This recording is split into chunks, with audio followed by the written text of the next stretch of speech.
Assalamualaikum warahmatullahi wabarakatuh. Selamat siang anak-anak 5C yang Bapak banggakan.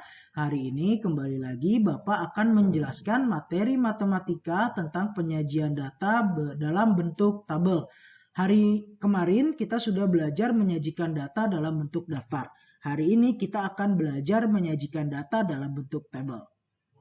Nah, sebelumnya bentuk tabel ini ada yang sering dipakai, ada dua nih.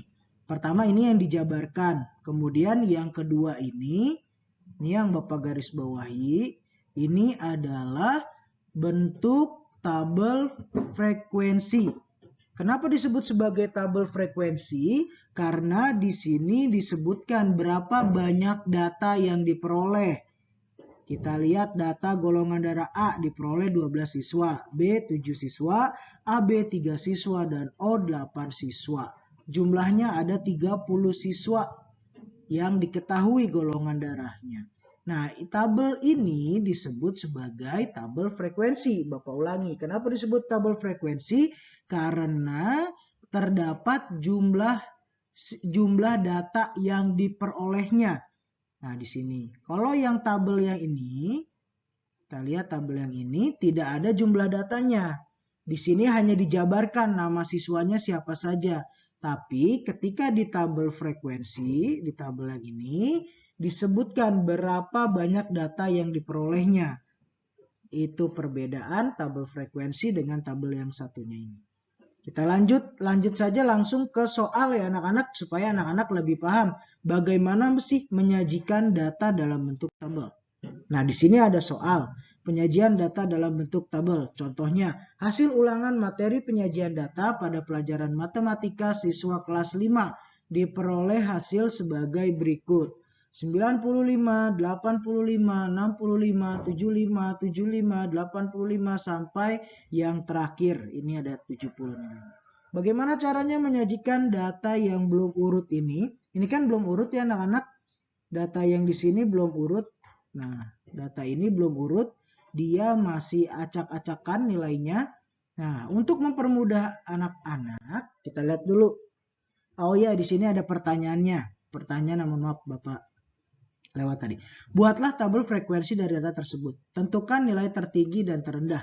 Berapa anak yang mendapatkan nilai di atas 75? Langsung bagaimana kita menyelesaikan soal yang pertama, yaitu buatlah tabel frekuensi dari data tersebut.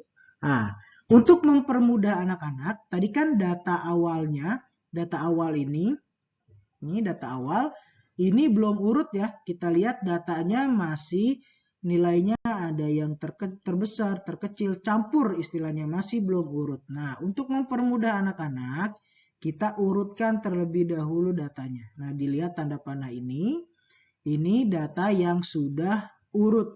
Diurutkan dari yang paling kecil sampai yang paling besar.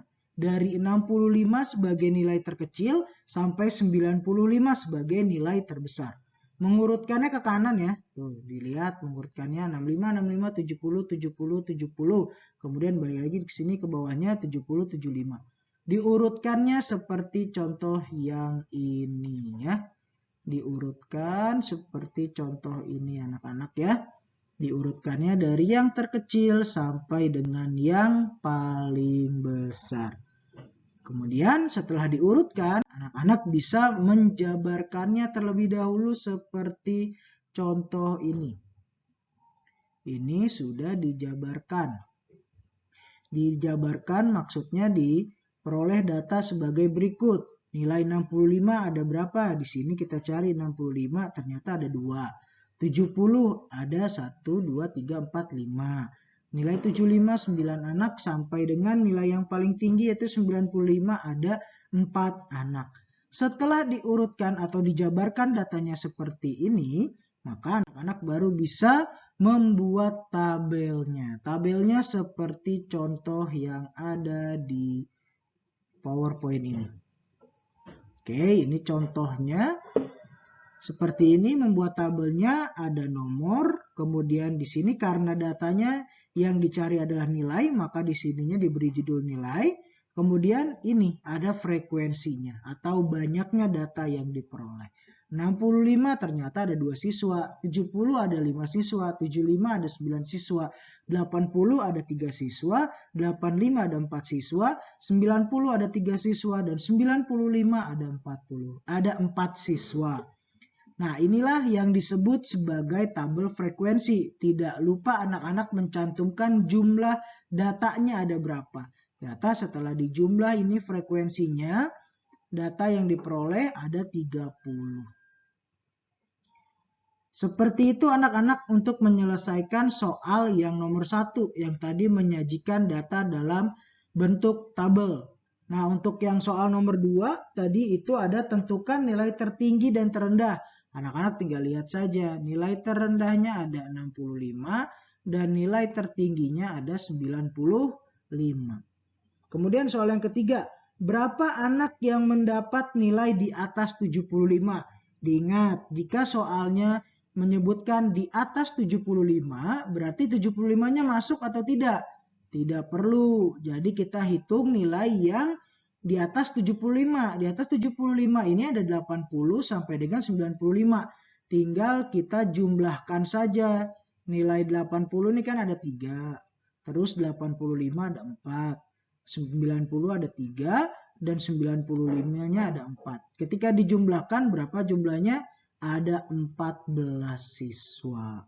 Jadi yang mendapatkan nilai di atas 75 ada 14 siswa. Oke, anak-anak, Bapak harap anak-anak paham dengan penjelasan dari Bapak. Jika masih ada yang kurang paham, boleh diulang kembali videonya atau boleh ditanyakan di grup WhatsApp atau boleh telepon Bapak untuk menanyakan materi yang belum paham. Oke, itu saja yang bisa Bapak sampaikan untuk hari ini. Kurang lebihnya mohon maaf. Wassalamualaikum warahmatullahi wabarakatuh.